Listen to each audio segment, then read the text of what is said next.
Luto tayo ngayon ng sitaw. Ito na ang unang luto ko para sa araw na ito sa ulam namin. At may sitaw tayo or batong sa Bisaya.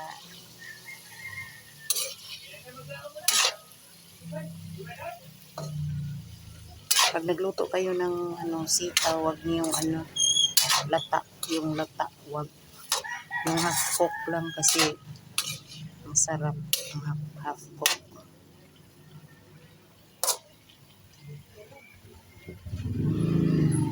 Kaya natin ng pangpalasa. Tuyo. Toyo, oyster sauce, tapos tapos seasoning. Yun lang.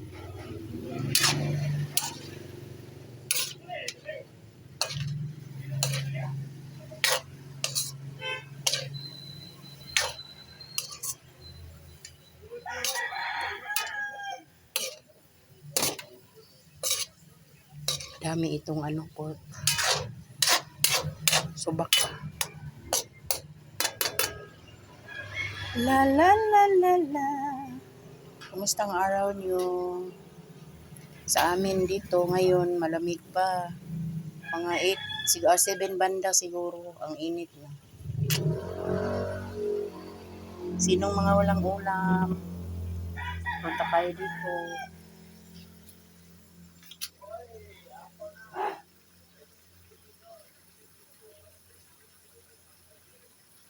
Ito siya. 2 lang kami kakain nito. Pero yung mga aso din, hindi naman namin maubos yan. Yung anak ko kasi. Ang breakfast niya is lunch na. Kaya hindi maubos. Tanghali na kasi gigising eh. Kaya Tsaka ito, pag may nagbili sa akin nito, talagang bigyan ko talaga.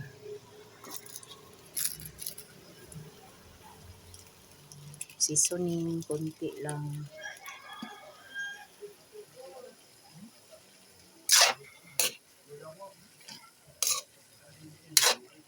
Lagyan natin ng oyster sauce mamaya na. Okay, tikman.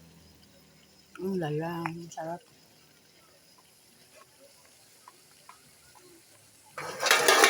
Takpan natin para lalong sumarap.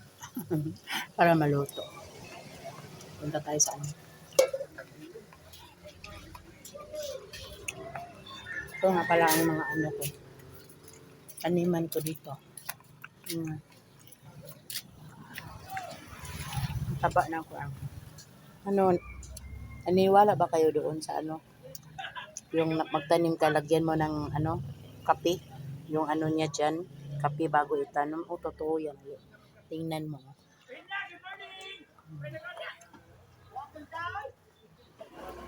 Yan, alugbati. Baka may tanglad tayo.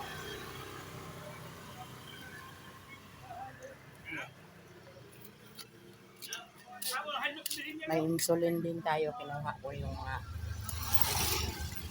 driver na maingay. Yan ang mga driver na maingay dito sa amin. Yun ang hardware, hindi pa na-public.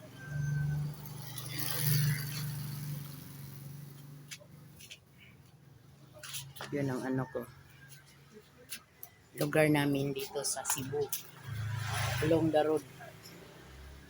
Hindi ko binuksan yung tindahan ko kasi abog, yung alikabok ba? Alikabok siya masyado.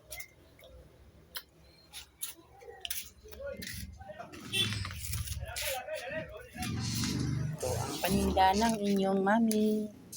Mamshi, maliit lang. Hindi pa lapit na namang ting pamalingki. Every Sunday, Saturday and Sunday ako mamalingki. Kaya yan.